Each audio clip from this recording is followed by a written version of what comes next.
connect, and when they have their letters and I'm sending out a message, we're going to tag on their letters as well. So we're going to kind of hit them from both ends, from the teacher end and from my end.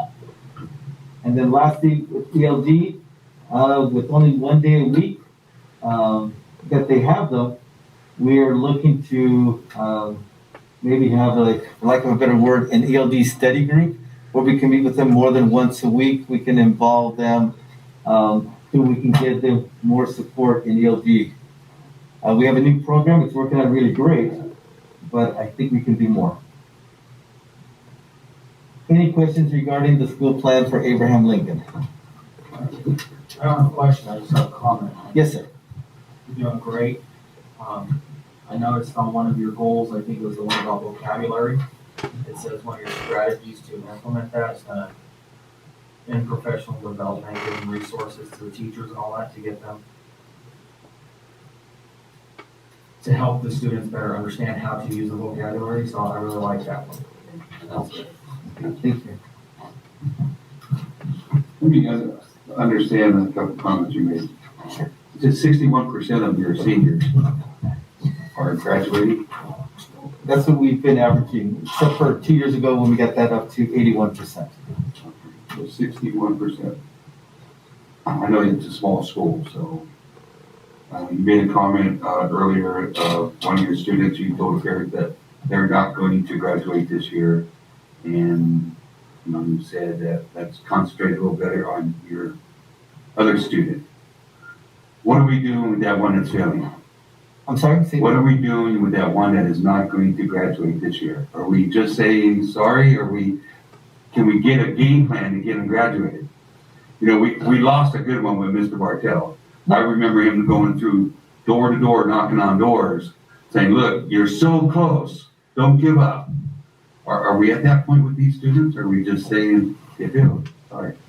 No, with some of our students, it's not necessarily we're giving up on them. It's that you try to motivate them, you try to push them, but sometimes they come to us when they are so far behind that you're literally playing a numbers game. Sure, we can get them to graduate by having them complete 75 credits in one semester, but they're not really learning anything. They're just kind of running through an assembly line and putting down answers and completing credits. Okay. Now, I know that in that circumstance, we've talked with both campuses, with the faculties, and we don't like seeing any student, because what we've noticed from just talking to students that we have not graduated in the last couple of years, the majority of them said, I really would like to go back to the adult school, but it's such a hassle. They require so much paperwork, and I got to jump through these hoops and these hoops. We've started a conversation with the school next door to us, the adult school. They're planning to reopen, I think, over the summer. So we're in communication with their, director. And what we're going to do is we're going to develop a bridging program where their counselors would come in late May and meet with the seniors that won't be graduating, probably the third week in May. So we're going to take the hassle out of this whole thing about going there. I feel like we're eliminating an excuse that they may have, Okay. and say, this is the director, he's over here. It's no different than coming to Railroad. It's no different than coming to your own Lincoln. You're just walking an extra, 250 feet or 100 yards, whatever. And they would sit there, basically tell us, these are all the papers that these kids are going to need. We have them now. We would supply them to the students. They would meet with the counselors, review transcripts, and then say, you know what, you're 30 credits behind. If we put you on this plan, you could have your diploma in 7 months. You can have your diploma in a year. So in that regard, it's not going to count towards my percentage of graduates, but what it is, it's going to increase the number of students that have high school diplomas in Roseland, so that they can go out there and get jobs. Because 3 of them right now are working in LA on a construction crew, and they don't have their diplomas, and then I think if you're lucky, they're making minimum wage. And I don't want to see any of my kids going down to LA working, for lack of a better term, like slave labor. I'd rather have them come up here, have a diploma, and then they can get back on track and do what they really want to do. Or at least join the military if that's what they really want to do. Yeah. Thank you. I'm sorry, Mr. Choice, I just have a quick question for you. I probably heard you wrong. Did you say that by our students attending the adult education program and not graduating from, let's say, Abe Lincoln or Rare Earth would not hurt your graduation? No, rate? no. Okay. I said I would not benefit from them going to the other school. I would not benefit from them getting their diploma a year later. But the bottom line for the bridging program that we're working on is that we have more students with high school diplomas that there would have been if we didn't have an opportunity for them to get their high school diploma next door. So I know. And you mentioned that you would not be informing the students of this bridge until like late May or something. Because my fear is this, Mr. Choice.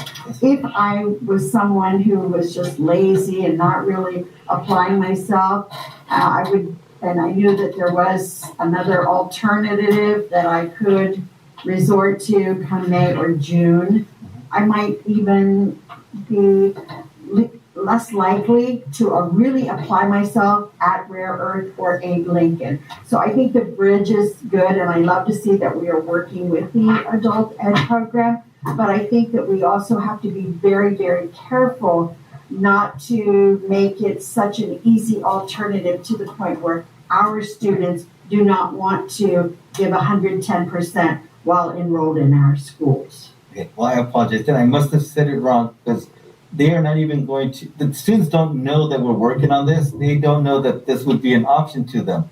So the earliest that we would, as a group, talk to the students would not be until the end of May. At that point, you're talking 1-2 weeks for graduation, and they're still 25, 30 credits behind, and there's no way they're going to make it. Now we're throwing them a lifeline. Okay. Thank you. I'll make a motion that we approve his site plan. Okay, motion by Mr. Gutierrez, second. Second by Moore. Moore.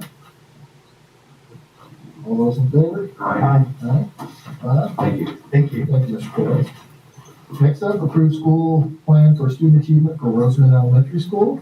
This is for Action Board, and Mr. Mesa, the floor is yours. Good evening, Mrs. Gaines, Board of Education cabinet members, RTA, and fellow admins.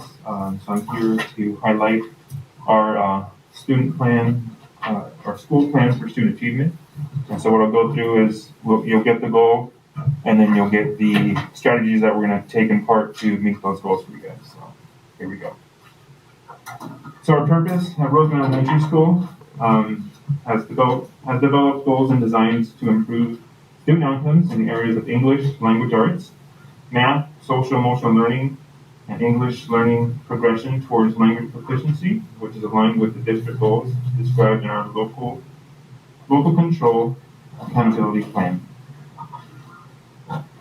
And so the first goal that we have, so we have 5 goals. The first goal that we have for our school is all students in grades K through 5 will improve their STAR language arts benchmarks assessments results by 1 grade level from the beginning of the school year to the end of the school year. And we know that COVID happened, so the kids and everybody still took their tests at home, that were at home. So this might look a little bit different now that we're going to be taking our 4th benchmark, and we have most of our kids now back in school. So that should help improve those numbers, but we do still have those students that are distance learning that are going to be taking those benchmarks. But our goal was to improve by 1 year for our benchmarks for the STAR assessment in language arts. And so the strategies that we have, we are still using the Read 180 program, System 44, for grades 3 through 5. And that will help improve and support reading fluency and reading comprehension skills. Also, our grade level collaboration meetings with PLCs are happening on Wednesdays. So we'll look at data to drive instruction for enhancing the student learning. Also, our iPads for TK through 2nd grade and Chromebooks 3rd through 5th act as an accelerant to the students to help them grow and build knowledge and attain academic skills. So we're using them not as the only way to learn, but to enhance the learning of what the teachers are teaching our students. And then we still have accelerated reader at the elementaries, which will provide students reading growth, fluency, and both comprehension as well too.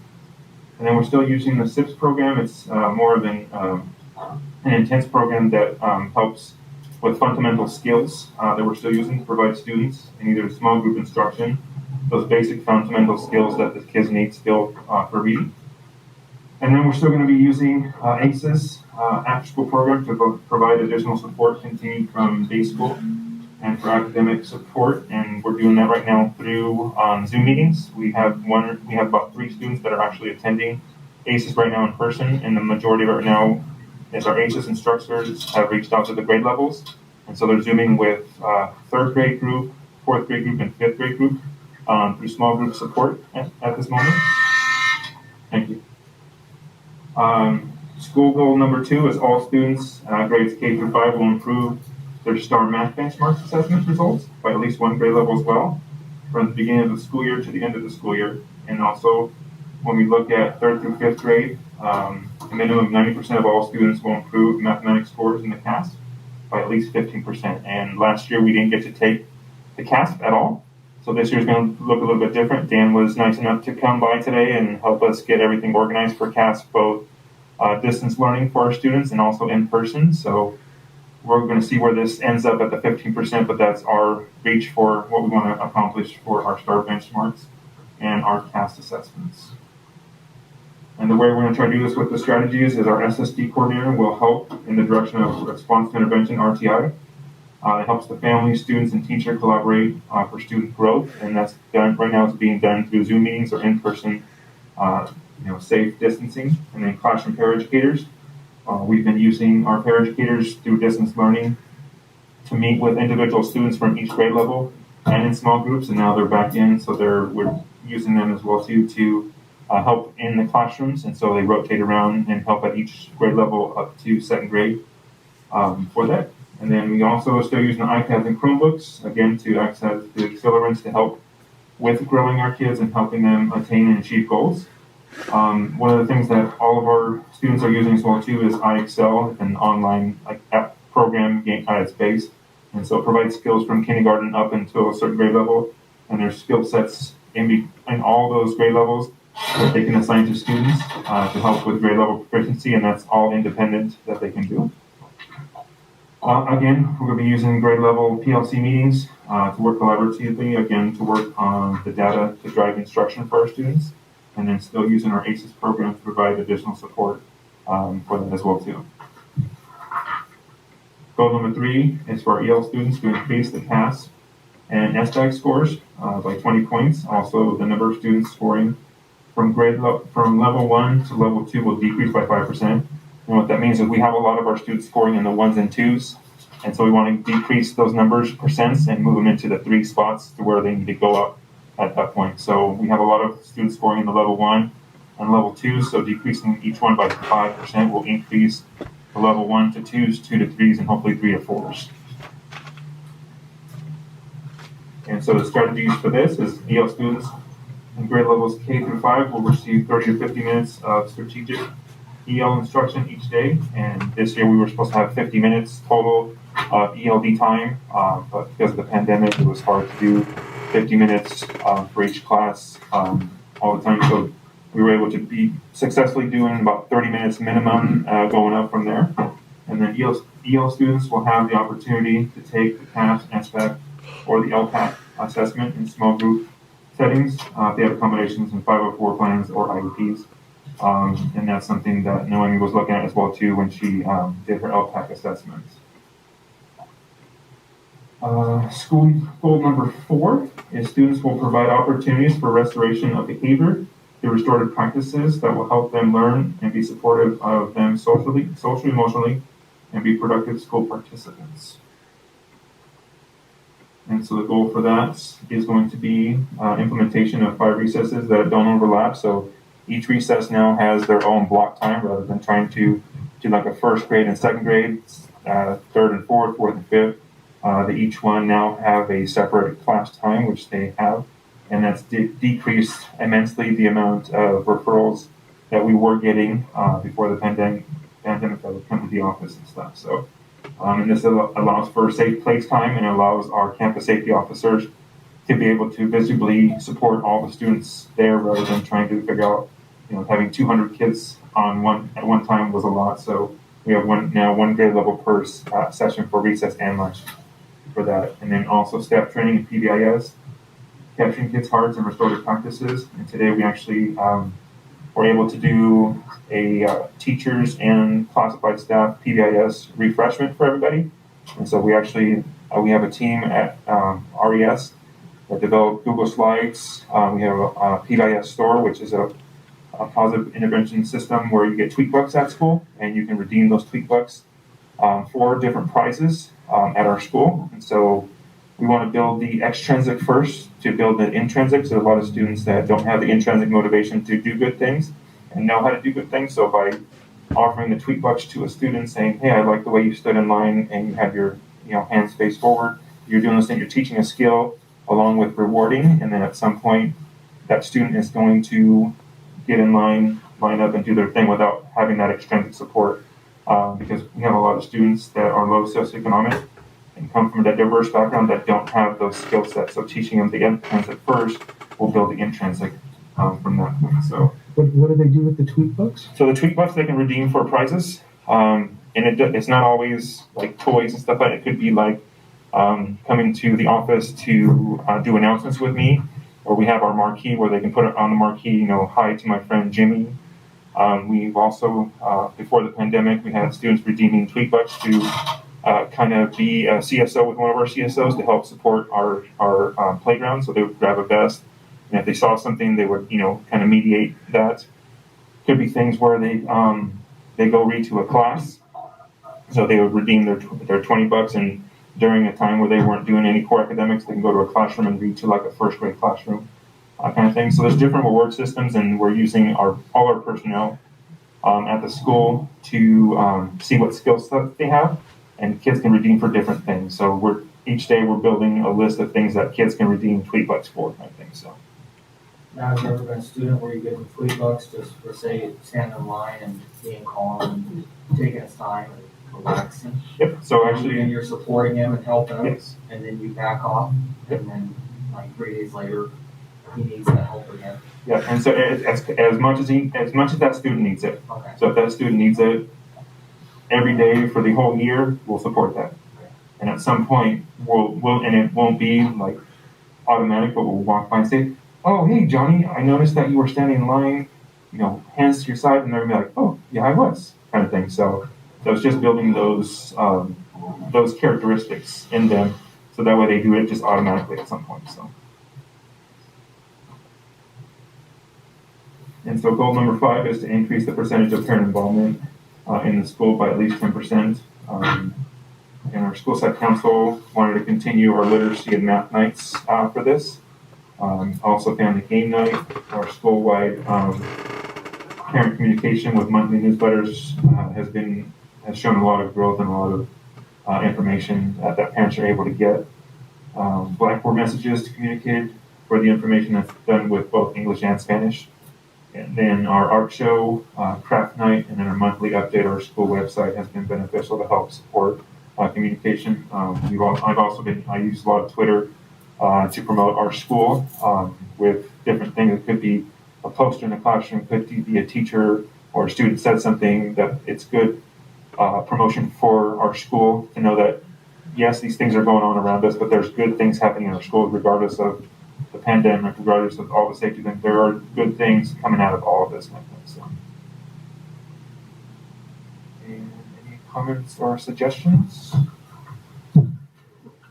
I think the 5 recess and 5 lunch is a great idea. Well done on that. Does the cafeteria have any problems with that? And it's been running really smooth. But we don't have lunches right now, and we have recesses, but they don't go in the cafeteria. And we've had no behavior issues with recess at all this year. Awesome. I think we've had one student, but that was because they already had an ongoing issue from home that we've helped with, and they've been fine ever since. So. Awesome. I make a motion to approve. Well, I got a question. Oh, sorry. It's not a question, I just want to make a small suggestion. I love the fact that you're doing PBIS, and I think because you are doing PBIS, and after a year of PD, with Dr. Becky Wetzel, you could change that RTI, which is basically no longer really what we do, to MTSS, because that falls under that umbrella of your PBIS. So, suggestion. Thank you for that. Any motion? I'll second. Mr. Raymond, Mr. second. All those in favor? Aye. Mr. Frye? All right, thank you, Mr. Mesa. Thank you. Where's that double leads? Building G. Where is building G? Yes, where is building G? Building G is it's on the north side of our school, on the back half. So you have the front side, you have on the south side, you have the two, and building G is on the back side towards the south end of the field. The classrooms in there. I mean, what? Right, classrooms. Building G is 2, 4, 6, 10. Could be. Thank you, Mr. I guess maybe do math. I'm like, You passed. I'm gonna pull out my calculator. Thank you. Thank you guys, appreciate it. Item D, approved school plan for student achievement for West Park Elementary School. This is for Action Board. Ms. Lacy, you have the floor. Hello. Okay, good evening, everyone. Thank you for having me come up here and talk about the school. For our single plan for student achievement, we also have 5 goals. Our first goal is for English language arts. Basically, our school site council looked at the data and determined there was a need in this area. We currently have, well, from the 2009 information from the CASP and the California dashboard, we are about 17.5 where we are. Are definitely keying in on that. Our goal is that all of our students will improve by 1 year's growth on the benchmark assessments.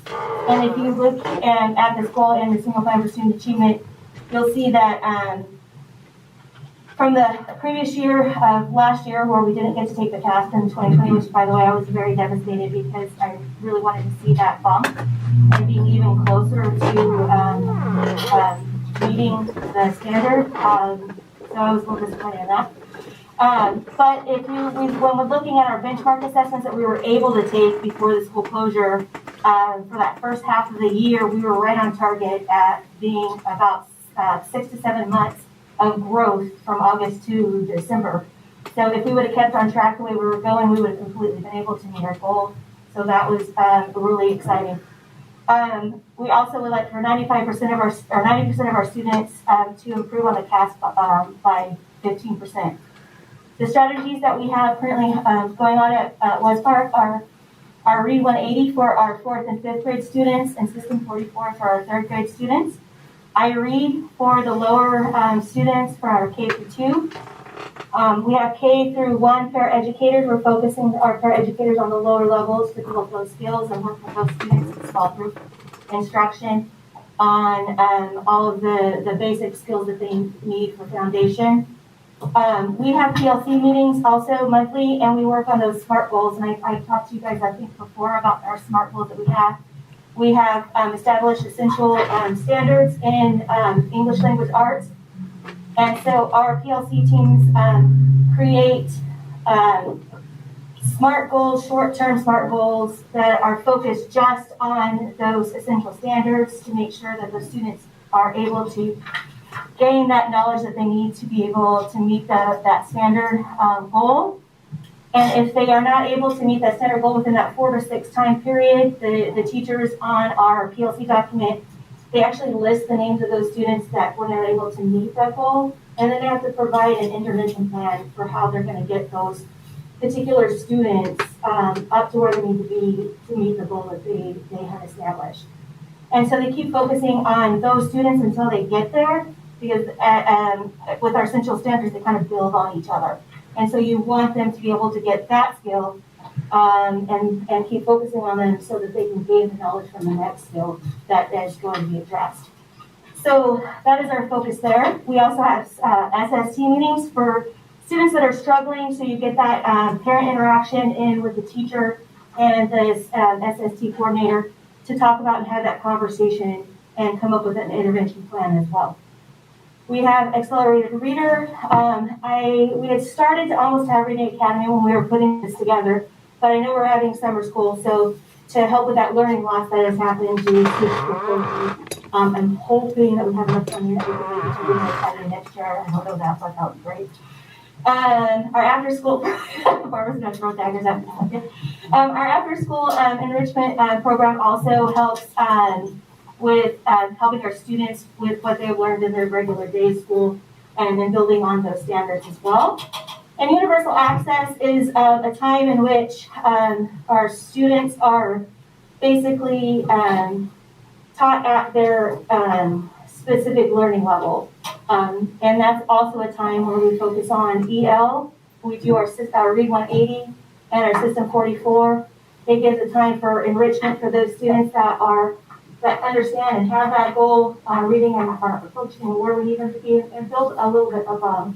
So it kind of just allows for that on-level instruction. Mathematics, we're a little bit lower in mathematics than we are in English language arts.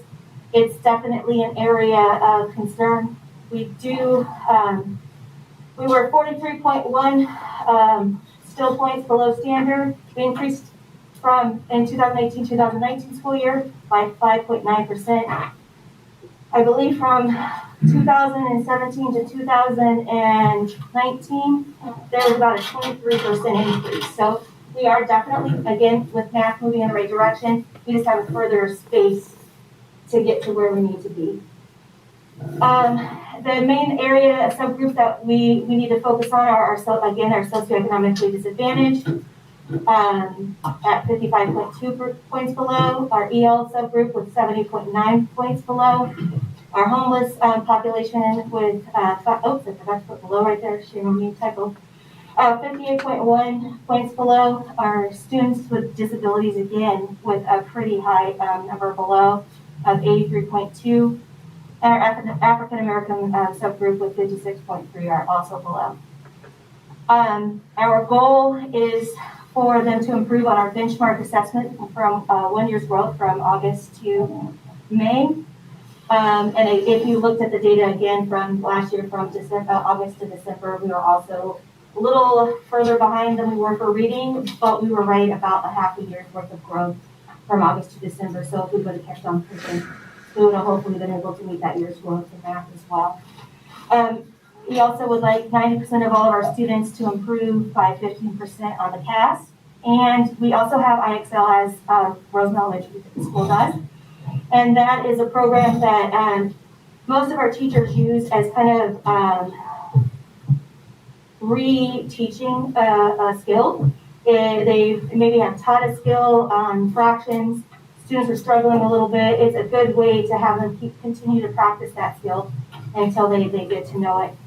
So they assign basically the skills that they're currently working on in IXL so that they can work on those and continue to grow. We do our PLC meetings, and part of that, again, on our PLC document is both an English language arts and a math and SMART goal.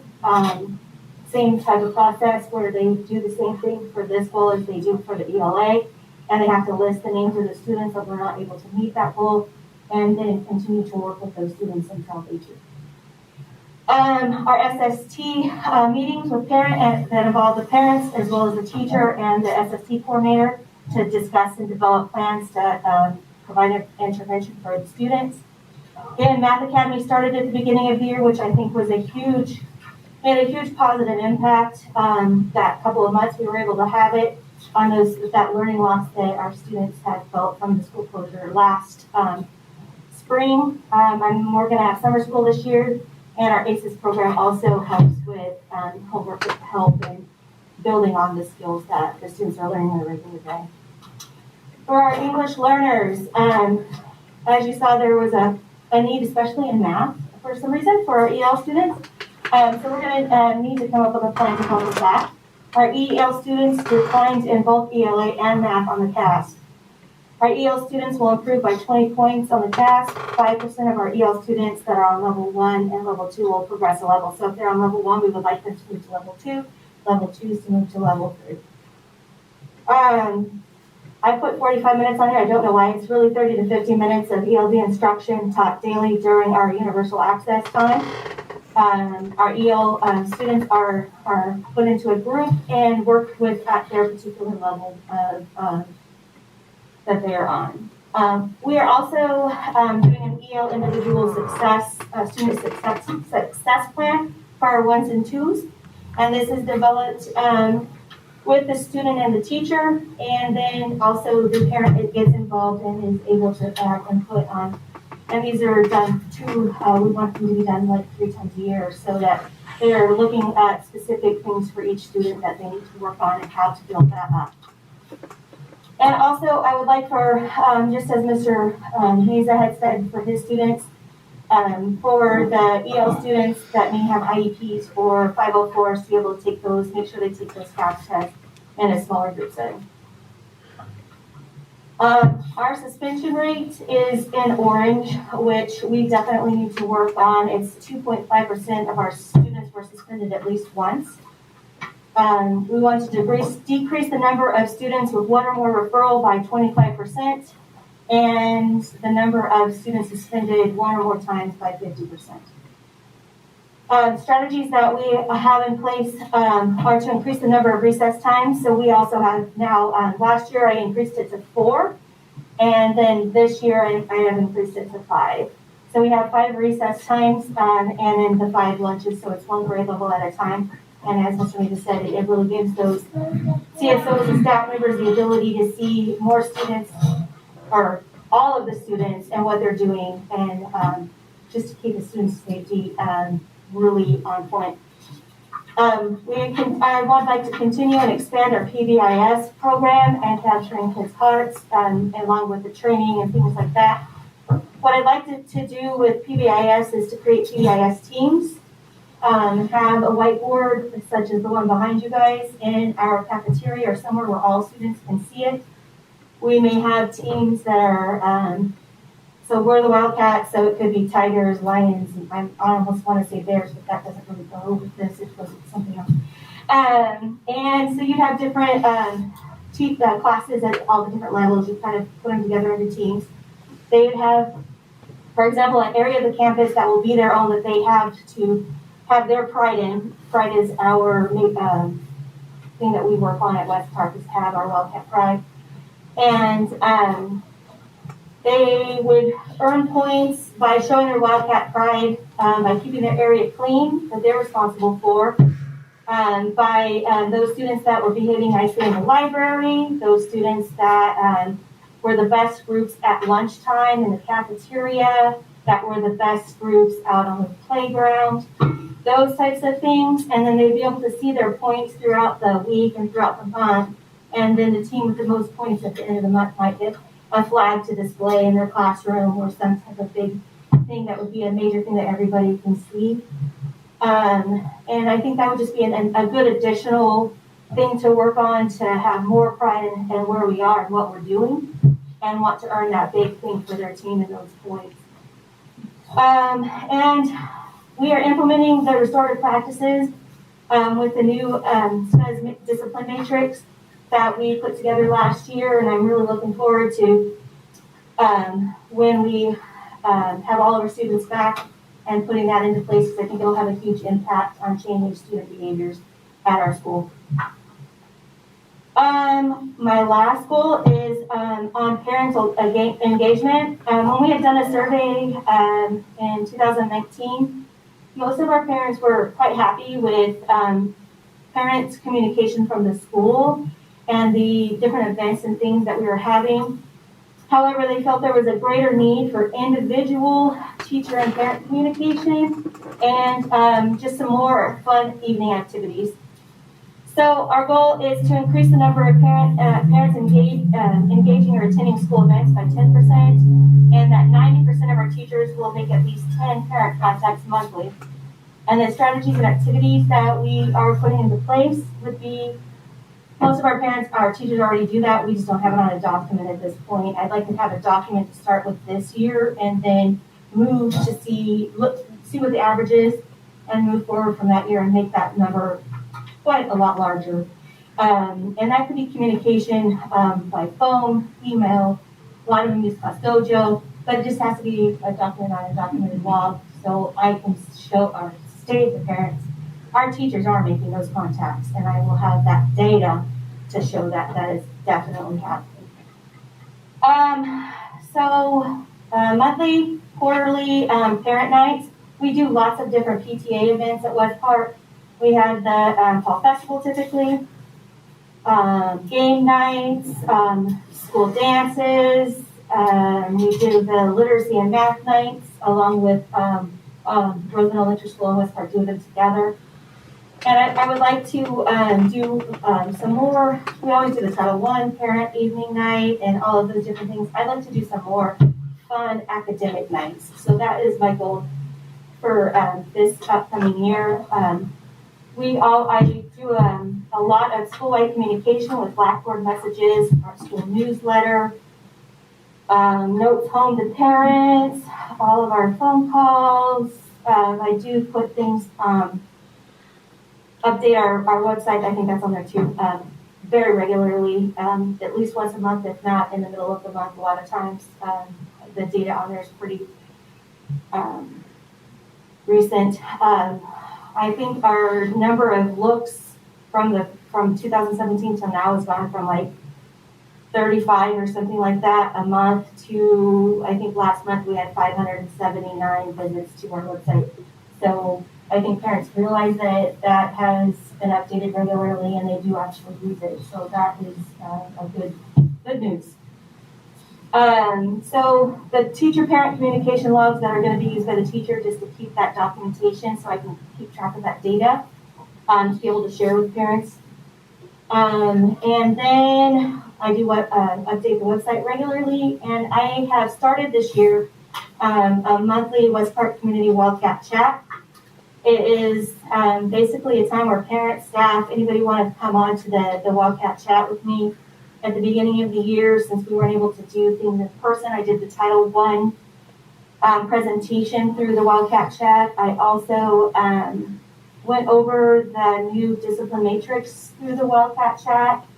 We talked about what schools look like coming back in person through the Wildcat Chat. I've been able to use this. I've had anywhere from 5, 10 parents to, I think the most we've had was about 20, 25, something like that. So I think it's something that's progressing, and hopefully as we continue with this, and maybe as we get to do it in person, it might become more popular. But it's definitely a good way for parents to communicate in a positive way about things that are happening at school. And that is, does anybody have any questions? You said you were pretty low on mathematics, so I know we have the Math Academy going. Do we do anything else with that? Maybe summer school based on Math Academy or something like that? That would be definitely one of the focuses of summer school would be math, and especially for the learning loss that our students have had. Mm-hmm. I just wanted to answer your question, Ms. Lacey, that we do believe that there will be funding sources in August to begin not only to return to Math Academy after school, but also the Reading Academy, because we know there's going to be learning loss in both areas due to the COVID. So to answer that question, we do plan on having both. That's very exciting news, and I know the teachers will be very happy about that as well. Thank you so much. Any other questions? Okay, get a motion. I'll second it. Thank you, Mr. Smith. All those in favor? Aye. Ayes. All right, thank you, Ms. Lacey. Item E approves school plan for student achievement for Tropical Middle School. Mr. Adams, the floor is yours. Thank you. Our first goal is for our TMS students to increase one level in the 5x5 dashboard for math and English language arts. The testing is always our major focus, trying to get our kids to improve in their testing. We have new curriculum, both math and English, and that's going to be we've kind of had a blessing with COVID for our teachers to get used to the new curriculum without having any affect the performance on the tests. So that's an odd blessing to have, but it is. Our PLCs are held faithfully every week. We have intervention and support in our master schedule, and hopefully, like Mrs. Gaines said, we'll have our math academy again. We even have teachers asking for an English academy as well. We could use all the help we can get. Our special education classes, we are full inclusion now across all 3 grade levels. So this is the first year for 6th grade. So we have now done complete inclusion with our school. And we are really looking forward to summer school and after school enrichment starting up again. Today we had our grade level PLCs talking about how we should structure our summer school at Tropico. Goal 2, TMS will communicate effectively with parents and students, all elements of our safe school and learning plans throughout the school year. I don't want to say abuse, but we use all of our communication methods as much as humanly possible. The Blackboard, the newsletter, the website, and our teachers use Blackboard faithfully too. So we try to get our communication out as much as possible. Spring break gave me a Blackboard headache. Just an example, I think I ended up sending 7 messages because I had to send it to each different cohort to try to reduce the confusion. But we are trying to get monthly updates. We're publicizing our school site council and holding that faithfully. We're trying to keep our parents informed and clear up confusion. That's kind of been a goal this year, is to try to help them understand all of the schedules and the changes. And we can't help confusion, but we can definitely stem the tide. And we've been doing that pretty effectively. Strategy 4, we haven't been able to get off the ground yet. Success series, which is just a way to help parents and students understand the simple ways to succeed at Tropico. We had a few parents attend. We had 4 meetings, and then COVID hit. So this is something that we are going to stick with. Mrs. Atkinson, one of our 6th grade teachers, offers it for anybody, any parent, any student to come to after school, offers snacks. We're going to start that up again next year. We tried a couple of virtual ones and had no attendance this year. Goal 3, TMS will increase the percentage of EL students making progress towards English language proficiency by 6%. Talking with our EL teachers, they're excited about the curriculum that they've been using, the iLit digital curriculum. When I talk with Mrs. Olmos, she credits that as being the key to our students improving in EL, and the higher numbers exiting the program and getting into regular electives. She's really excited for that. If you've ever talked to Lula, she can, you know how she is when she gets excited. I had one of those conversations with her the other day about this curriculum.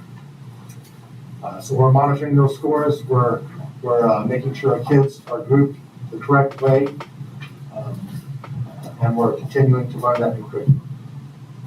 Goal 4, TMS will improve school climate and reduce the suspension and expulsion rate through the continued implementation of positive behavior, intervention, and support. And the Capturing Kids' Hearts. You can see all of the strategies. This hopefully shows you that we really find that this is one of our biggest issues. Trying to make our school a safer school and a school that is more conducive to learning. So we are throwing everything we can at this. We're on about year 4 of positive behavior intervention and support. Capturing Kids' Hearts has helped us reach kids more and more. Our campus safety officers are being trained more and more each year. And that's thanks to the district office for offering them regular training to especially for the the CPI, conflict prevention and intervention. We have more para-educators on site as well to help with our special education students. And strategy 3, I can't tell you how happy I am to have a mental health therapist on our site. She is excellent. She will help anyone and at any time. She's flexible and she's good. So we are incredibly happy for that. That has made a big difference on our campus, and parents love it too. We're still faithfully using the A2A program, trying to improve our attendance. And strategy 7 has not got off the ground yet. We had 8 kids in a focus group ready to go when COVID hit. So we're trying to just involve the students. The more students we can involve in giving us ideas on how to improve our culture, the better. And so we had it at the ground level, and then COVID hit, and we weren't able to continue that focus group. But this is by far, I think, one of our most important goals, because everything else depends on it. When you have a better climate, the instruction tends to go better because the classrooms are more well managed and well behaved. So we are throwing everything we have at this. And goal 5, TMS will develop an action plan to effectively measure the student performance for future administrations of the California Science Test. And we had our initial results in 2019, and we haven't been able to administer it the last 2 years. So we have the ground level, the base levels of our performance, and now we'll measure that as we continue to go. Questions?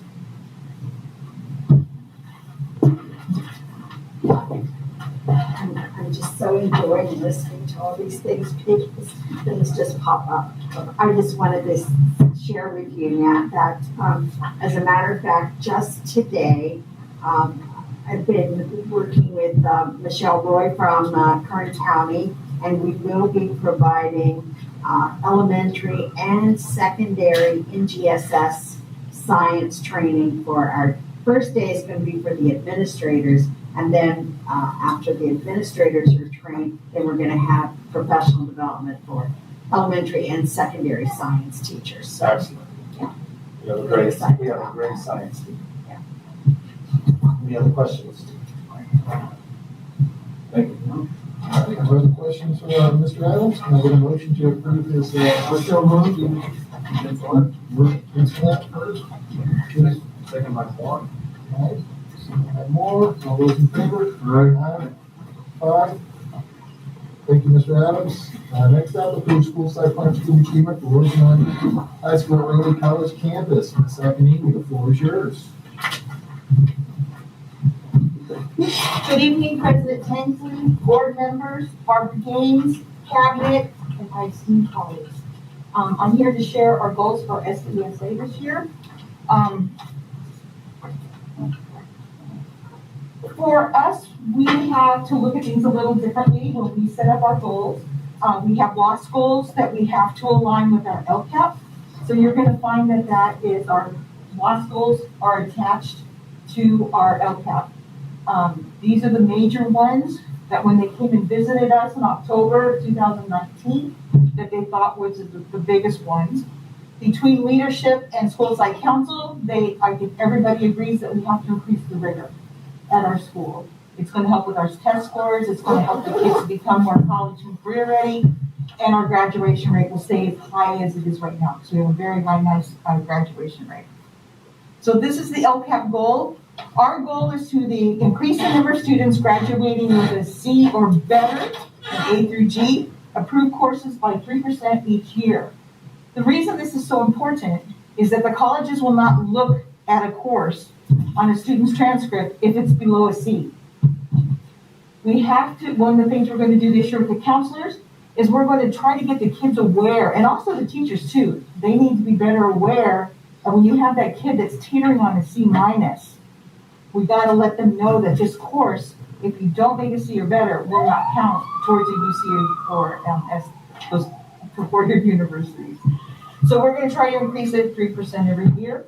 with it, and it'll also increase our career and college and career ready portion on our California dashboard, which is also something else that they look at for a while. Our identified need is that we only have 30.4% of students were considered college career ready on the 2020 dashboard. This is a 6% decrease. This might be a result of COVID-19 and distance learning. And this is a WASC goal to ensure our students are placed in UC A through G classes. These are some of our metrics, is that we do want, again, our indicators to increase the number. Our baseline, we're starting at 30.4%. Last year, in 2019, we had 36.8% college ready and career ready by the different majors that they set up on the California dashboard. The expected outcome, if we get them in those classes or in the season better, that we will have improved grades and we'll have we're going for an increase of every 3% every year. Our second goal, this is the LCAP goal. This is our second goal, educate students, staff, and parents about mental health services and at-risk adolescent behavior through virtual or in-person meetings and information sent home. Identified need, again, it is aligned to our WASC goal to help the parents and students be more aware of our mental health awareness and at-risk behavior for staff, parents, and students. We want to reintroduce some family information nights with more relevant topics, with drugs, human trafficking. Many of our, I don't want to say that many, but one of the many ways that they groom these girls are through TikTok and some of these other websites and these apps that the kids use. So we want to make the students and the parents aware that this is happening so they can look for behaviors at home. I went to a training before COVID, and one of the things they have are resources through Kern County where they'll come here for free and talk about all this. And they'll bring it and it's all free. So we're going to try to do that. And if you guys are interested, we can open it for everybody because it's probably information every parent would like to have. But we don't have any data at this time to establish a baseline because we have restrictions on large gatherings last year. And we're an increase in parental involvement in family information events with the introduction of more relevant topics in our age group as evidenced by sign-in sheets and staff feedback.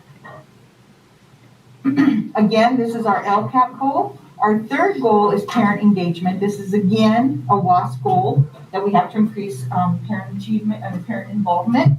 We are continue, just as my other colleagues, to use Aries, social media, Blackboard, Google Classroom to keep parents aware of site activities and their child's educational progress.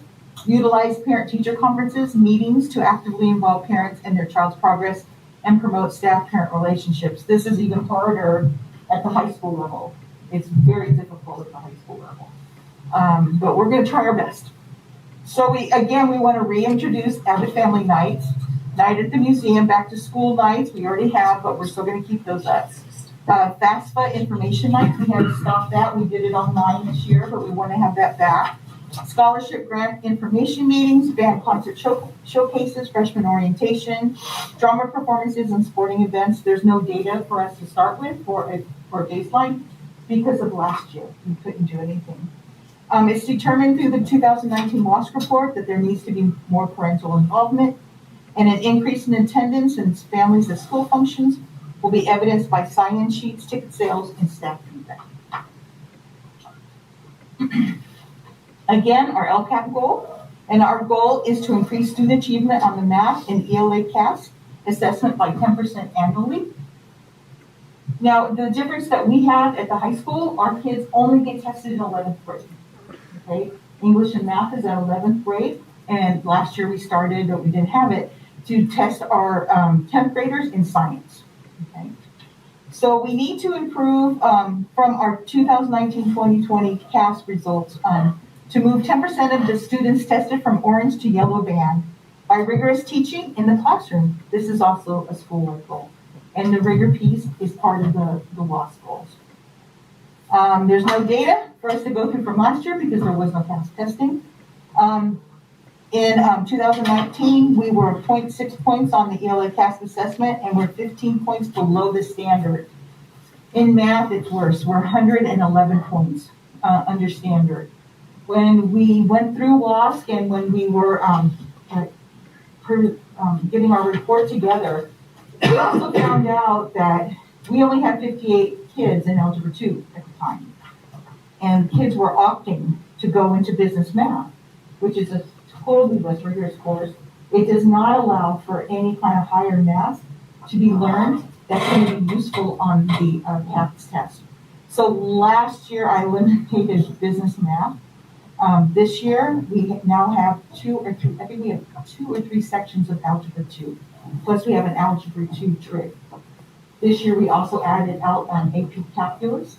And to help support the kids on the lower end, we started a 2-year algebra program where the first year Algebra 1A, we call it, is the first semester of Algebra 1. And the following year when they do Algebra 1B, that is the second semester of Algebra 1. So we're hoping to support those kids that are coming in with less than grade level math skills to try to help them to get there so they can be successful. Instead of having them repeat Algebra 1 year after year, and it doesn't do anything for the child at all. So you're doing one trying to do that. semester of algebra over a whole school year? Yes. Mm-hmm. Mm-hmm. And at the beginning of the year, like this year, this is the first year we did it. She did a lot of remedial stuff at the very beginning. So we're trying to work on that, get those kids more prepared on the upper end. And also we keep them in that class a little longer where it's a little bit closer to testing. That's another reason why we moved our science test from seniors to 10th graders, because the seniors are 2 years out from taking a science class. So we moved them because we have the flexibility to do it between 10th and 12th grade. So we decided this year, well, last year actually, to do it with the 10th grade, but unfortunately we weren't able to try because they canceled it. But the thought pattern was that all this science information is still fresh in their head. So hopefully we'll be able to see if it's working.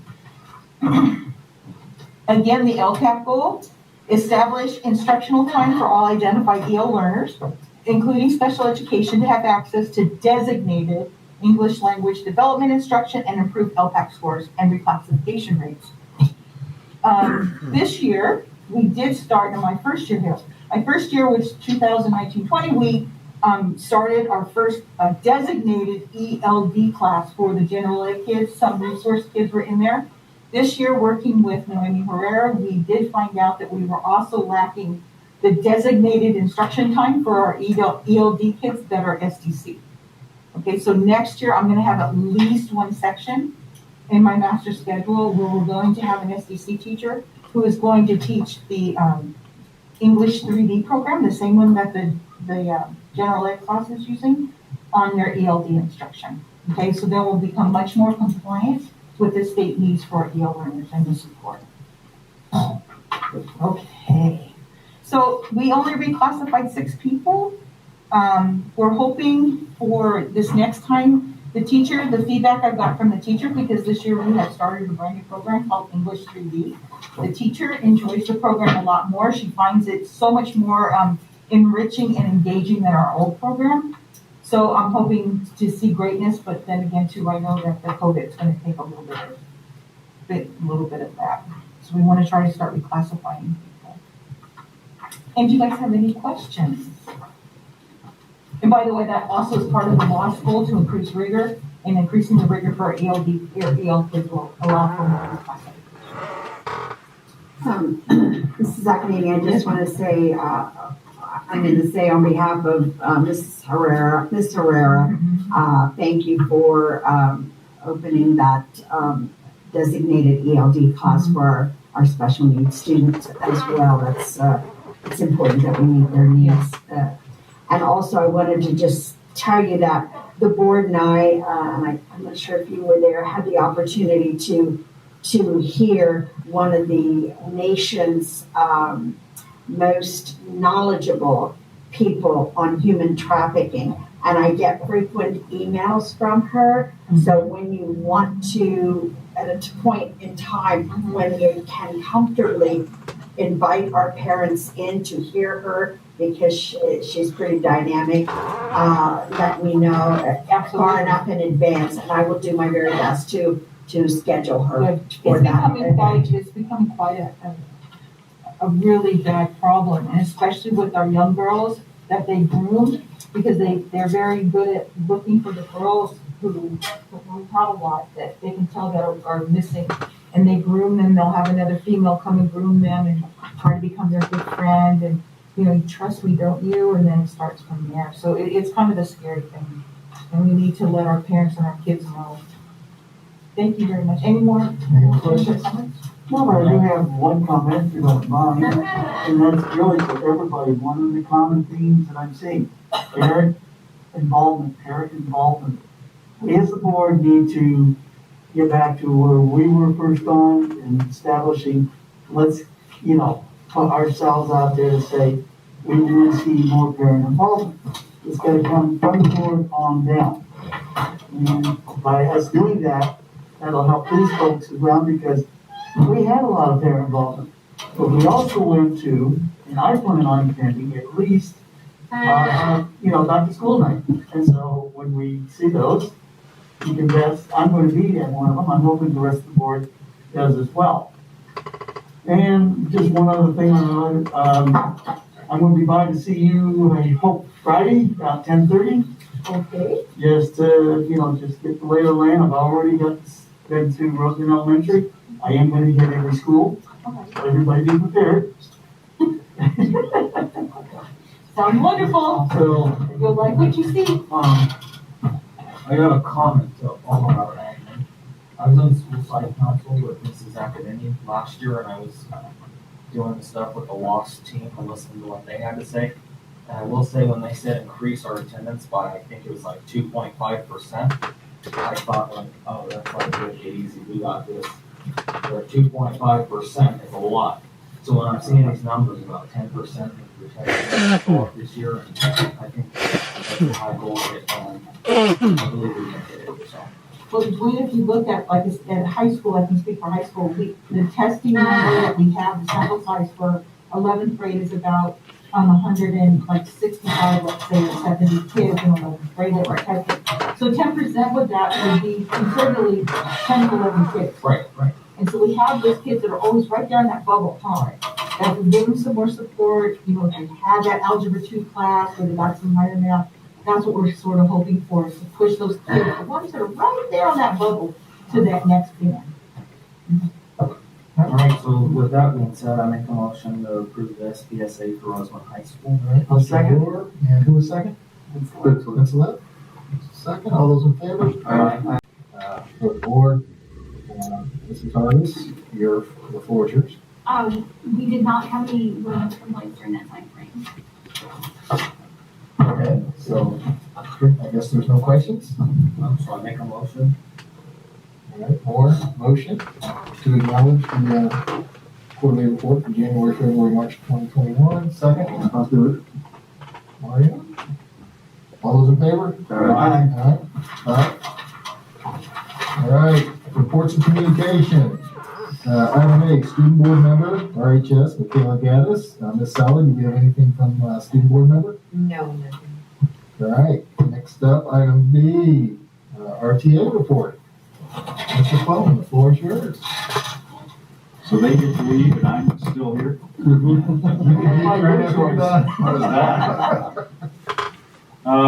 Just a few things tonight. First of all, obviously, we've returned to partial in-person instruction for the students who wish to return in grades TK through 5, 6, and 12. I do get some reports of a few issues from teachers, but I'm glad to say that it's not been anything major. Just minor issues that I keep referring them back to working with their site administration for addressing those issues. One thing I think the district should take a look at is student attendance under the in-person instruction, because the reports I'm getting is that attendance of the in-person students isn't what you would expect, and then the attendance of the students who are to be taught virtually in the late afternoon or late morning, early afternoon has dropped. So we need to be aware of that impact of having these different cohorts and the design of the instruction, including the Wednesday all virtual instruction. So I don't know if it shows up in Aries, but it's just kind of the feel that I get back from some of the students. We need to just put out to the parents that your child needs to be in class, whether it's in class in person or whether it's in class via Zoom. Your child needs to be in class, or we cannot give them instruction. That's just, it's simple common sense. Another question I've been getting for a few months now, especially now that students are returning to in-person instruction, is what is the board's plan of having open board meetings? The board could choose to start having open meetings at larger venues at the sites with limited attendance and distancing and masks. But I do know of teachers and parents and community members who are interested in starting to attend the meetings. I don't want to say to hold the board accountable, but it's a different issue when you can be here in person than having to send an email. So I'd be interested to learn what the board is planning on doing regarding having open meetings. And then one of your agenda items tonight, item 8B, the memorandum of understanding between RTA and the district. It's a second MOU for in-person instruction. This does not replace the first MOU we have. That was for distance learning, and there are still provisions within the first MOU that are in place and need to be followed. But now we have another MOU for the in-person instruction. Luckily, we reached an agreement before we had the spring break and before the in-person instruction returned. Mrs. Gaines and myself as RTA president, even though we didn't have an approval on that MOU, started working towards following those guidelines of the MOU. We had a tentative agreement, and we both felt it was appropriate to have the district follow those guidelines and have the teachers follow those guidelines, and we have put them in place. And so it's worked out real well so far.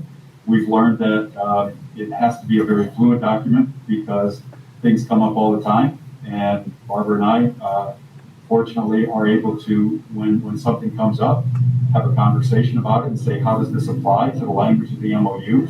How can we make it apply? Do we need any additional language? But I found so far in the 3 or 4 weeks we've been following it, it's been a viable and appropriate document.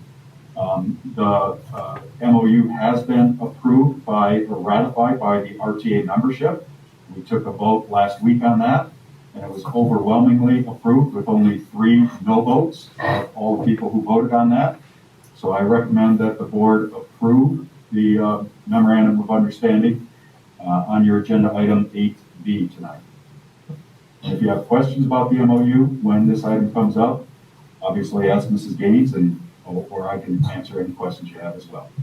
Thank you very much. Thank you, Mr. Quillen. Next up, CSEA report. Ms. Sally, do you have anything from CSEA? No, we don't. Nothing from CSEA. Next up, CBO report. Mr. Irving, floor is yours. Hi everyone, welcome back. It's been a while. I'm going to start off with a little bit of good news.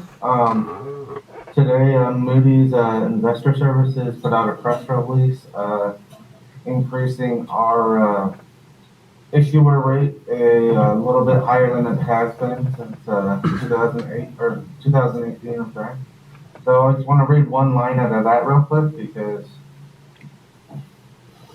as you know, the district's made incremental changes over the last few years. We see somewhere that it's paying off. So the rating rationale starts off with the BAA2 rating reflects the district's return to positive budget certification following significant deterioration in financial performance beginning in fiscal 2018. So while times were tough and changes had to be made, we're finally starting to see some more of the positivity coming out of that.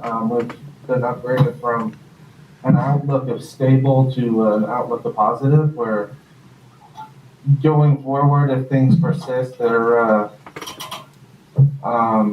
looking at increasing things further, assuming that our positive certification first and second interim continues into the next several years. Also, like every other board meeting, I'm gonna talk about buses because it's, an ongoing process. We've had all 5 buses delivered, in the last 2 weeks. The, CHP is, doing their inspection, I believe, tomorrow or Friday. So that we're a step closer to getting them, cleared to be on the road and, moving on in the process of, that grant. In addition to that grant, we look towards getting a somewhere grant for diesel lawnmowers that we have that are older and a higher pollutant and noisier than an all-electric version. So Eastern Current has a similar grant program that would pay anywhere from 50 to 80% of the cost of the new lawnmower, depending on the type of lawnmower decommissioned to replace it. So we've we did a demo last week or a week before. I think the week before. But anyway, and Carlos Hardware here in town is looking at becoming a dealer to an all-electric mower. So they've been working with Eastern Current on figuring out how does this work for the district or Desert Haven or other districts around that may also be interested. So we've been in contact with them to kind of, see if we put our heads together, if we can figure some more stuff out, and if we can get grants to pay for it. We'll take 80 to 50% off all day. So, I believe that is it for me. Oh, quick note to folks, with LCAP and everything coming on, there's school site councils and everything else. We would value, as much stakeholder feedback as we can get. So I just want to put that note out there too. All right. Thank you, Mr. Hurley. Next up, Associate Superintendent Hargis. Good evening. I do want to say that the administrators, I think they did a great job with their presentations. They presented those same PowerPoints to our district advisory via Zoom on Monday. That was our last meeting. Those are plans that they start working on early in the school year. It's sort of a continuous cycle that they are constantly working on those and updating those. So they've done a great job working with their school site councils to complete those. As Robert was mentioning, we are working on our LCAP stakeholder meetings. At each of our district advisory meetings, we do talk about the LCAP. We also have planned our stakeholder meetings with RTA and CSEA for the end of April, the last week, I believe the 27th and the 28th. We'll be having meetings with both of those groups to get some of their feedback. LPAC testing was mentioned by each of the school sites, and that is the testing that's required for our English learners. And we're required to do that each year. And Ms. Noemi Herr is in charge of that, along with April out of my office. CDE has relaxed a few of the requirements for the CASP testing that's coming up, but they have not relaxed any of the requirements for the LPAC testing. So they're working very hard to try to get some of those students, even if they're on distance learning, calling those students in and getting them tested, pulling students out. They've already been to Roseman Elementary. I think they have some students that they need to get some makeup testing. They've been out to Tropico. Right now they're at West Park, and then they will be at Roseman High School. Our curriculum adoptions are still going on. In between each of our curriculum adoptions, we've met with the elementary groups to sort of get their feedback on those, so that when we get down to the end, we'll be able to have that recommendation to the board by June 9th. Thank you. Thank you, Associate Superintendent Hargis. Next up is Superintendent Gaines.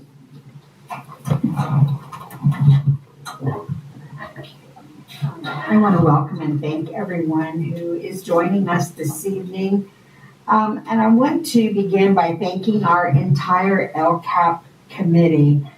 We have representatives on that committee who are teachers, administrators, classified staff, and parents who meet with us every other week to provide input for our next LCAP document. And their work has really helped us in cabinet because it's in cabinet on Tuesday mornings when we write the LCAP and create goals and actions to guide our work over the next 3 years.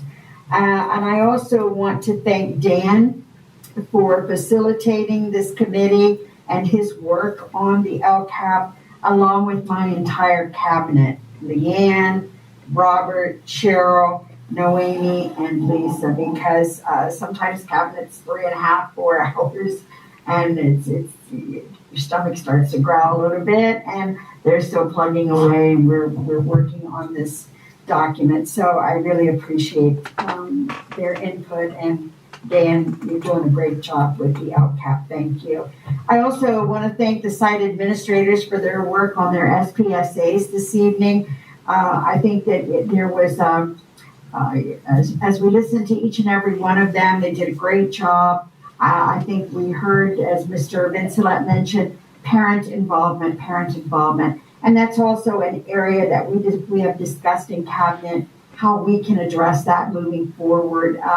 Hopefully, when we get to the point where we can welcome our parents and community members back on campuses, we want to provide them with multiple opportunities to attend their children's schools and to learn and to see the wonderful things that go on there. I want to give a shout out to Mr. Torres and his team for a successful reopening of Lincoln and Rare Earth this past Monday.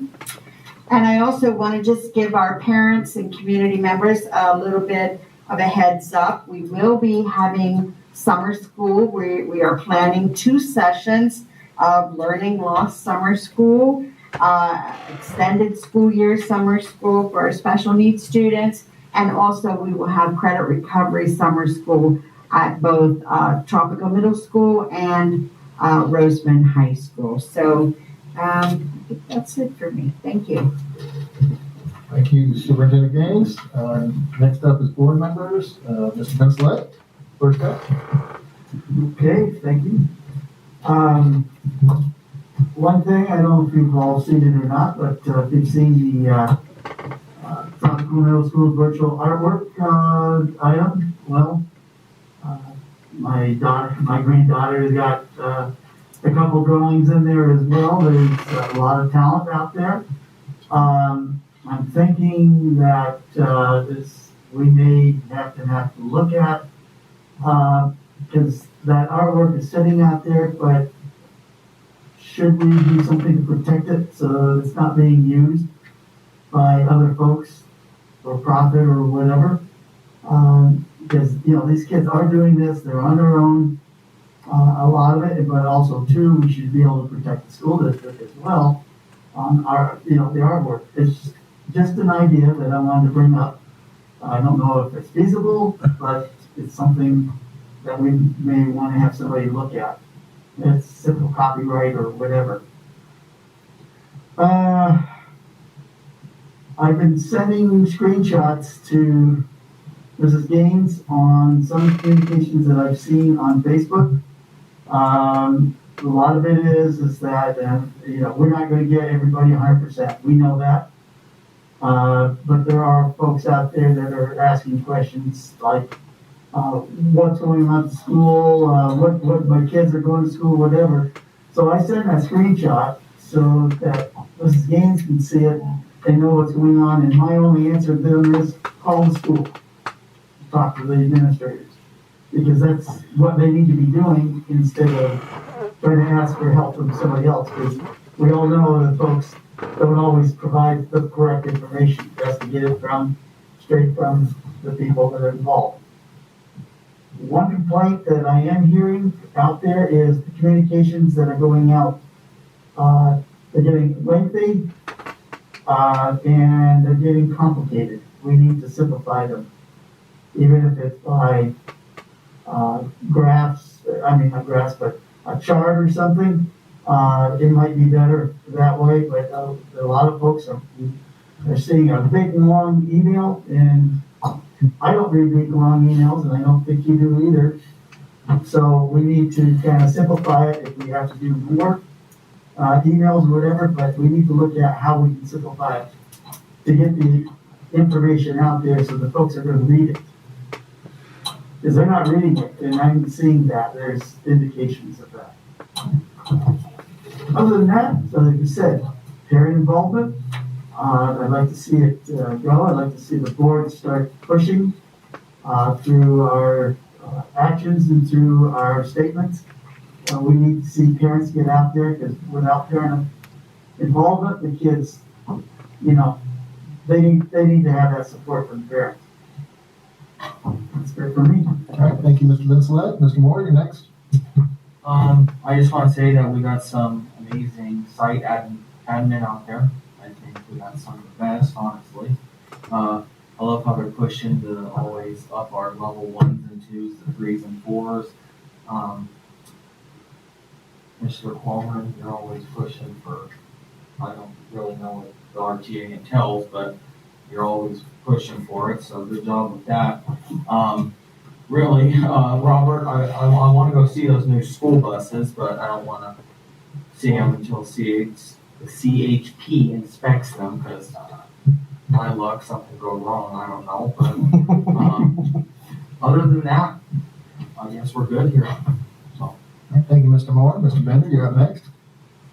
I want to also talk about, I don't know if we have to put it on the next meeting, return to in-person at our meetings. Do we have to vote on that? Can we vote on it? Can we start that? I believe the gatherings, you're allowed to have gatherings now. If it means we have to go to a larger school, we can do that. But if you're not 3 feet apart, I think we can fit some people in there. Or go to the other school sites and start having it. I'd like to see people here. I think there's people out there that do want to come, and I would open it up as soon as we can. So whatever it takes to try to vote on it, or whatever we have to do, I'd like to do that. So see what we can do for that as soon as possible. Other than that, I'm excited about the school buses too. We were hoping for 2, and we got 5. That's awesome. Good job. I'm done. All right, thank you, Mr. Bender. Mr. Gutierrez, you're next. I want to acknowledge all the administrators and the school plans that they put out. It was really good. I did get to see the buses. Oh, okay. Well, but don't brag too much. They're 84 passenger buses. They actually will sit 3 and 3, where our other buses are 3 and 2, and they have COVID seats that you can actually fold up so people can't sit in them. And it takes a special key to do it. So if you want to set up the bus so you get kids in that seat, you don't want the kids in the next one, and then you can stagger them. So whoever was building the buses was thinking. They also have of course, I had to look at the engine department. The usability to work on compared to our old ones is unbelievable. They actually have room. I could even work on it. $200,000. I hope we don't have to work on them for a while. Yeah, no, even just to do maintenance. I mean, you can actually reach things where the ones we got like 4 or 5 years ago, you open up the back end of that thing, it's like, where's the motor? Everything is just packed on top of stuff, and these are much nicer. I like them.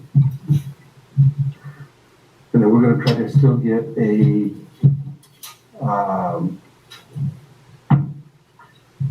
special ed bus. Yes, we are, yeah. Yeah, we're still working on it. Yeah. Okay, that's it. All right, thank you, Mr. Gutierrez. I'll echo everybody's concerns and comments and kudos. when we're talking bigger venue, I'm ready to go to that face-to-face too, but understanding based on venue size, we have to limit the crowd.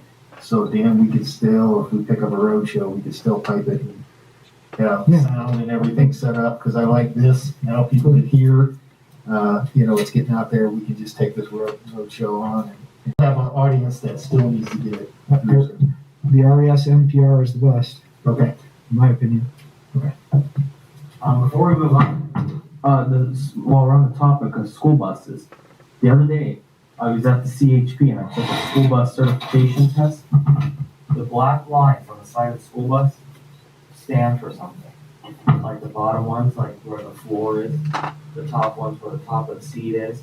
That way, like the CHP and the first responders know where to cut the bus open if they have to in a severe accident.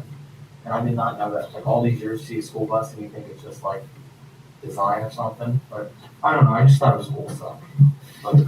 Thank you for sharing, Mr. Moore. We appreciate it. Comments from the public, email only. Members of the public may address the board on any item within jurisdiction of the board by submitting presentation requests to the secretary. Members of the public are strongly urged not to mention personnel by name and are reminded that they do not have any legal action if personnel are named. The board may limit each speaker to 3 minutes with a total of 20 minutes per topic. Ms. Sally, do we have any comments from the public? No, we don't. All right. Currently, we have no comments from the public. Okay.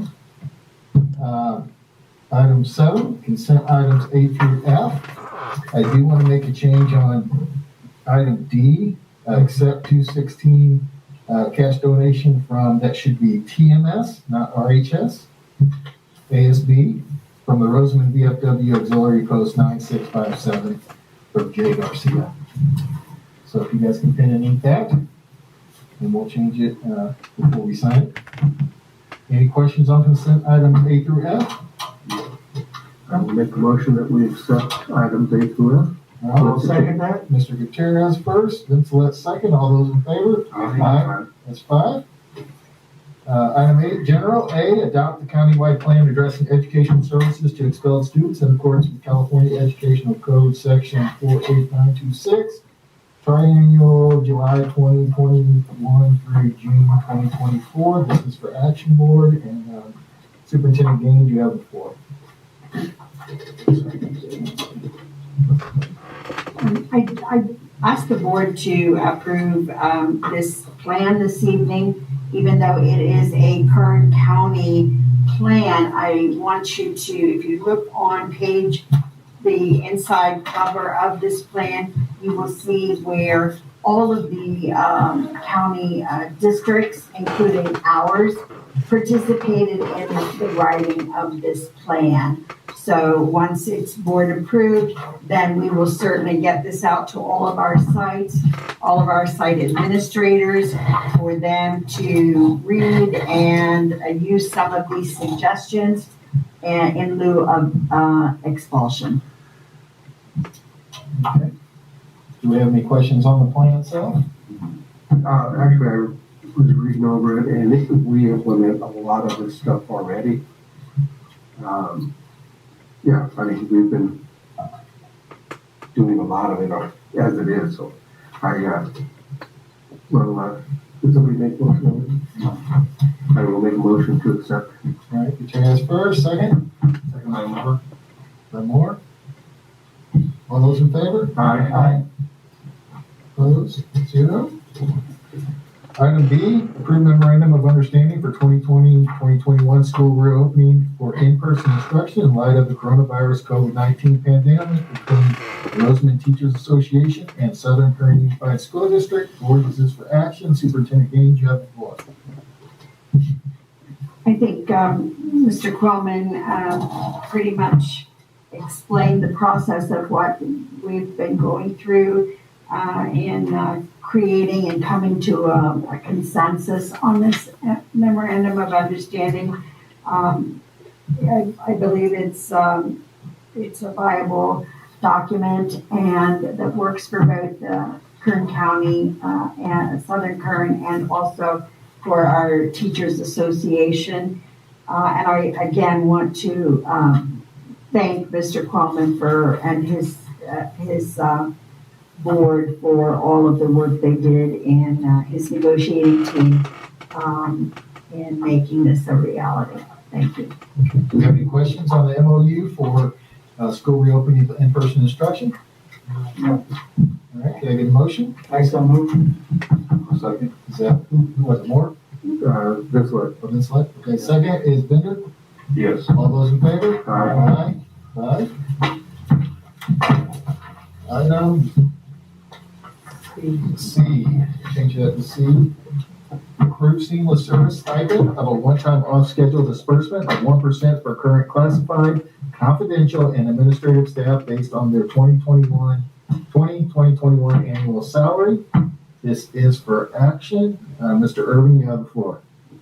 All right, so as a piece of the MOU with RTA, there's language in there already for 1% for them. That's why it's not listed with this. But the intent of this is that during all of the pandemic, there's been a tremendous shift in the amount of duties, responsibilities, and making sure that everything is sanitized, transitioning from a solely in-person instruction model to hybrid model, developing plans, implementing those plans, community feeding. There's been all sorts of things that have gone on with the classified, confidential, and administrative staff to get us to the point where that we can reopen, and we have been able to reopen with, minor hiccups here and there, which were, I think, to be expected, but,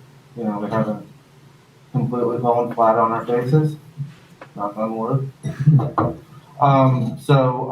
This is just a off schedule similar to the teachers, with, the caveat of folks that have, based off their annual salary this year, so things will be prorated down if they didn't work their full calendar and everything else like that. Any questions? Any questions on the seamless service stipend? Can I get a motion? Make motion to it. Mr. Bender, second by Tanksy. All those in favor? Aye. That's 5. Item D, second review of CSBA Master Guide for Future Action to accept CSBA recommendation, board policies, administrative regulations, and exhibits. This is informational. Mrs. Superintendent Gaines, you have the floor. Yes, the multiple board policies that you see shown here in the rather large rectangle, as you can see that some of them are being renumbered, renamed, some of them have been deleted. We're just following this California School Boards Association recommendation that we do what they recommend with these board policies. Some of them are outdated. We looked these over initially, and I believe it's the right thing to do.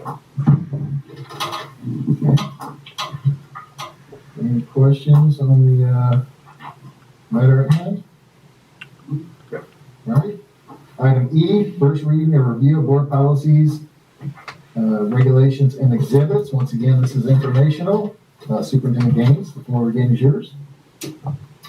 Yes, board policy 0420.42, charter school renewal. If you would please just, that one is not being considered. That should just say deleted because we do not have any charter schools to renew at this time. I also wanted to give you some information or explain some information on board policy 3515.3, district police or security department.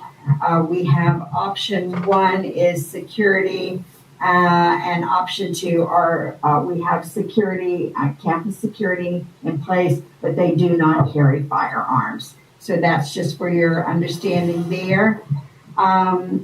Also further down, administrative reg 4161.8, 4261.8, and 4361.8, Family Care and Medical Leave Act. We had several options here to select.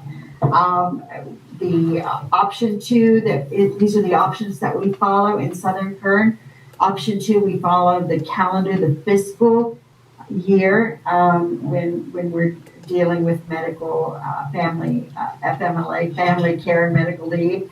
And we also follow option 4, which is we measure backward the time. So, and option 1 in this, we require our employees to use their paid leave for this first.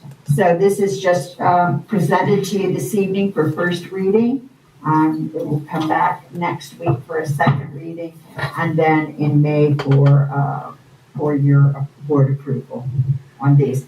And I also want to thank my committee, Mr. Tanksley and Mr. Moore. They work with me to read and sort of digest all of these. Any questions from the first reading? No. All right, item 9, personnel items. Item A, approve resolution 2021-14, teaching outside of credential in accordance with Ed Code 44263. Teacher Vogenthal, if this is for action. Superintendent Gaines, you have the floor. In this case with Mrs. Vogenthaler has a multiple subject credential, but she also has the required number of units to get a credential outside of her multiple subject. In this area, it's in the content area of art. She's one of our finest art teachers. So we're just applying for this resolution for her. Any questions on the resolution? No. Good. Can I get a motion? I'll motion. Ms. Willett, second. Yes, all those in favor? Aye. 5. Item B, approve the following listed personnel items. This is for action. Superintendent Gaines. Yes, I'm not sure if you have any questions on the personnel items this evening, but as you can see, they vary from leave of absence, resignations, transfers. We have some new hires, and we also have 3 volunteers that are listed here, and they are volunteering one of these.